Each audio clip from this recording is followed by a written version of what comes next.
Today we're going to be looking at the WNBA All-Star predictions this year. It is Team USA versus Team World. So obviously the 12 players that are on Team USA are expected, well, not expected, it's expected to be that 12, and Team World is expected to be another 12. So let's look at last year's All-Stars first to see who the players were and who's not going to make it.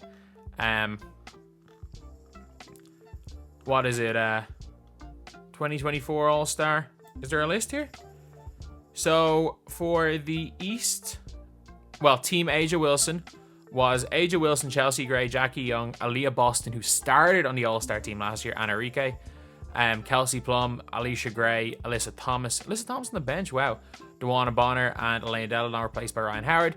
Then you have Breanna Stewart, Brittany Griner, Jewel Lloyd, Satu Sabali, who hasn't played at all this year, Neko Wumake, Vandersloot, Ionescu, Magbagor, Nafisa Collier, Kelsey Mitchell, and Kalia Copper. I think Kelsey Mitchell's definitely not going to be one. Sloot's probably not going to be one this year. And then otherwise, could be a lot of similar players. Could be a lot of similar players in 24. And obviously Sabali hasn't played.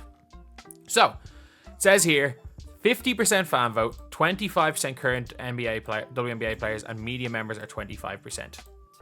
So, I have a weird feeling that we see Clark winning the fan vote, coming like 10th in guards in current WNBA players, and this is where we see how they really feel about Caitlin Clark.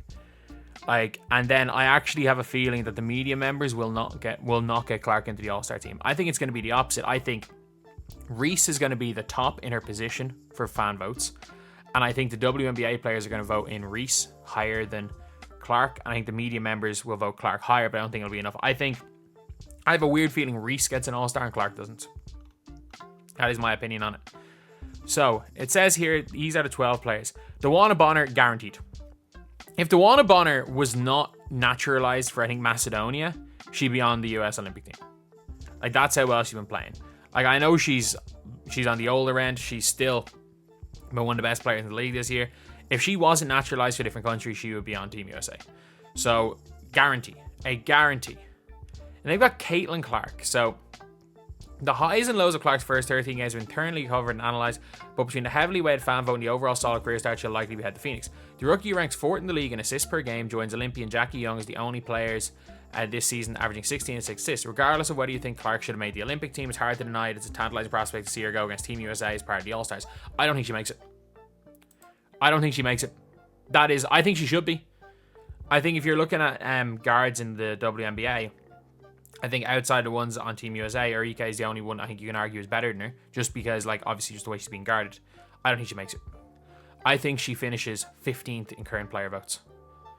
And I think the media is going to vote Arike above her. I'm trying to think of guards that are in this pool that'll be voted above her. I think Arike goes above her, definitely. I think the media will probably... They're not going to give it to Kelsey Mitchell over. I think she's going to win the fan vote. Like, that's a given. But, like, we've seen Jaja Pachulia win the fan vote and not even get close to being an All-Star.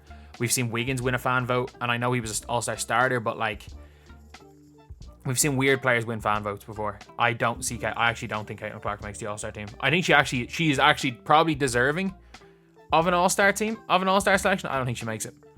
I think how low she's going to be on the player vote, she's going to get 0 points for that. And I think because of, like, the way things are weighted, if, like, the third, let's say they go 3 guards and she's the 10th in player votes, she's probably not going to be top 3 in media. And even though she's first in fan vote, someone that's like 3rd or 4th, 3rd is going to be higher than her in the rankings. So I don't think she makes it. I would be surprised. I don't think she makes it. Alicia Gray for the Atlanta Dream, I don't think. Like, as decent as she's been, I wouldn't pick her for the team. She's I think Ryan Howard's been a better guard for Atlanta.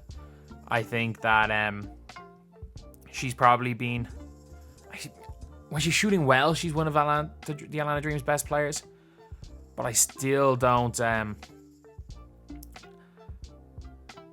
think she probably does make it. From what I've seen from the Dream, she hasn't been great.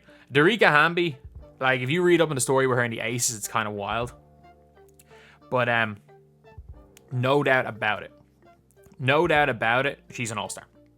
She is an all-star. As bad as the Sparks are, she is an all-star. She has probably been, if you look at the 4 garbage teams, and the 4 garbage teams, in my opinion, are the Fever, the Sky, the Sparks, and the Mystics. She is the best player on all the garbage teams. So I think she is without question going to get it. Like 20 and 11. It's crazy. It's crazy. So all-star in 2 years with the Aces. And yeah, she's without question. I think Ryan Howard, yeah, like you're going to give one spot to a player for the Dream. I have a weird feeling though, because it's like, if like Chelsea Gray's out of the All-Star game, but she's going to play in the Olympics, do you just put Ryan Howard in Team USA? She's already there with the 3-on-3 and she's going to be an All-Star. I don't know, but she's going to be an All-Star either way. She's going to be there either way. She's one of the better guards in the league. But I will say, her shooting's been quite off this year, but she's been the best player. Anytime I watch the Dream, she's been their best player. Like, as far as their best wing anyway. She's been their best. Bree Jones, she was incredible. She was incredible last night. Like, if you're asking me who should get the All-Star nod at the forward position, Bree Jones or Angel Reese? Yeah, I would take Angel Reese. I would take Dejanay Carrington over what's her name? Alyssa Gray. I'd take Carrington over her. But I know they obviously want to give the Sun a bunch of All-Stars, but I know it says here she's at second field goal percentage. She was brilliant last night. I think, look, for the same logic of people wanting Caitlin Clark in the Olympic team, because people want eyes on the game, there's going to be a lot more eyes on this game if Angel Reese is there with Caitlin Clark on the same team than with Bree Jones.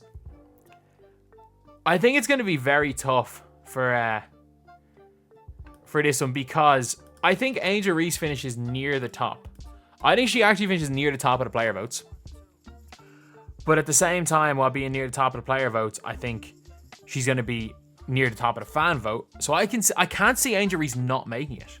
I actually can't see Reese not making it. I think Bree Jones might be like the casualty there. Jonquel Jones, obviously, she's from the Bahamas, I know. So she's not American. But like it says here, yeah, she plays for Bosnia. As national team, she's naturalized there. So if she ended up doing an Embiid and getting naturalized to America, if she could have, she without question would have been on that Team USA.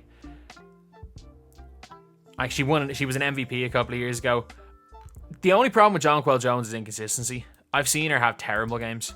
She's really struggled guarding Angel Reese twice. But she was unbelievable in their win against the Sun. She was unbelievable against the Fever. I know they killed the Fever. But she's had some really good games this year. And she shoots the lights out for someone who's 6'6". Like, averaging 15.5, 8.8 boards is impressive. That is very impressive.